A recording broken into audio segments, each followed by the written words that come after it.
अहद Abdullah. School gate पर खड़े चौकीदार ने जैसे ही मेरा नाम पुकारा, मैंने जल्दी से अपना बैग उठाया और बाहर की तरफ भागा। बाबा, आज फिर इतनी देर लगा दी। मैं कब से इंतज़ार कर रहा था। देखें कितनी गर्मी है। बाबा ने मेरी बात पर मुस्कुरा कर देखा और बोले, साहब बहादुर, आप बाइक पर तो बैठें, फिर बताता हूँ क्यों देर हुई। मैंने स्कूल कैप दुरुस्त की और बाबा के पीछे बैठ गया। इसी वक्त मेरी नज़र आगे जाती सफ़ेद मर्सिडीज़ पर पड़ी जिसमें मेरा हम जमात अली बैठा था। बाबा, एक बात पूछूं? मेरे जहन में किलबिलाते सवाल का जवाब ज़रूरी था। जी बेटा, ज़रूर पूछें, बाबा ने हुजूम वाले रोड से निकलते हुए कहा। बाबा, अली के पापा के पास तो मर्सिडीज़ है, वो रोज़ एसी वाली कार में आता जाता है, और आपके पास ये पुरानी बाइक जिस पर इतनी गर्मी लगती है, और ऊपर से इसकी आवाज़ मुझे ज़रा अच्छी नहीं लगती। मैंने बुरा सा मुंह बनाकर बाइक की तरफ देखा। तो बेटा, बाइक भी तो एक सवारी है, इसमें ऐसी क्या खामी है? कम अज़ कम आप पैदल तो घर से स्कूल नहीं आते ना। बाबा ने नरम लहजे में मुझे समझाया। लेकिन इसमें एसी तो नहीं ना।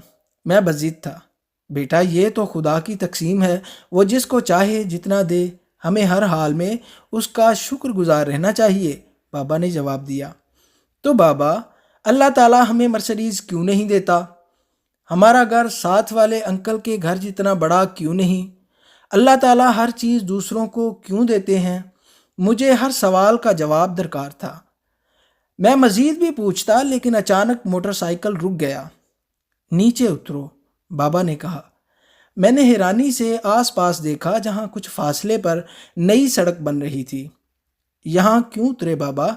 मुझे तो पहले इतनी प्यास लग रही है, ऊपर से इतनी धूप। बाबा मुझे लेकर एक दरख्त के नीचे खड़े हो गए। अहद बेटा, आप सामने इन लोगों को देख रहे हैं जो सड़क बना रहे हैं। उनके साथ खवातीन भी हैं और बच्चे भी।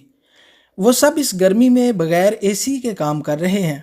उनके पास तो ऐसा घर भी नहीं जैसा हमारा है। मेरी नज़र साथ बनी झुग्गियों पर गई। बाबा ने अपनी बात जारी रखी। आहत बेटा, क्या इन बच्चों का दिल नहीं करता कि वो भी स्कूल जाएं?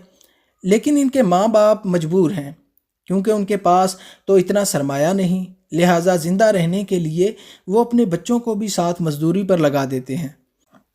आप अगर अपने से ऊपर लोगों पर निगाह डालोगे तो अपना आप हमेशा छोटा लगेगा, लेकिन अपने से नीचे देखोगे तो अपना आप बहुत बुलंद नजर आएगा। अगर अल्लाह ताला ने आपको मुकम्मल बनाया, घर दिया, अच्छा खाना पीना दिया, तो इस पर शुक्र अदा करो, ना कि खुदा की तकसीम पर नाशुक्री करो। ये भी हो सकता था कि आज उन बच्चों की जगह आप होते। फिर बाबा ने तफसील से समझाया। मैंने फ़ौरन दिल में अल्लाह का शुक्रिया अदा किया और अपनी सोच पर मुआफ़ी मांगी। वाकई इस ज़ात की तकसीम में मसलहत होती है। मेरी झुकी नज़रों से बाबा को यकीन हो गया कि उन्होंने मेरे तमाम सवालात का जवाब दे दिया है। बस बेटा, हर हाल में शुक्र अदा करते रहो, क्योंकि ऐसे ही लोग अल्लाह ताला के नज़दीक मकबूल हैं। दुनिया की नज़र में इनके पास कुछ नहीं, मगर आखिरत में उनके सब्र पर इन्हें बुलंद दर्जात दिए जाएंगे, जहां हमेशा रहना है। बाबा ने मेरा हाथ पकड़ा और वापसी के लिए चल पड़े। मेरा दिल अभी तक अल्लाह ताला का शुक्रिया अदा कर रहा था।